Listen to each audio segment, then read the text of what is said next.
Nandito po kami sa AR Pocket Garden sa KPN Highway.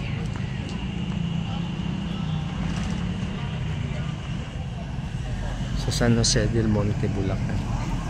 Tapat lang po siya ng FDB, Comfort Food,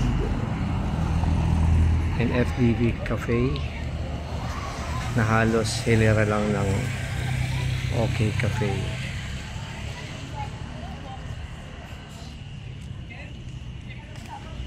Yan po yung lagi kong kasama madalas, si Brad Vincent.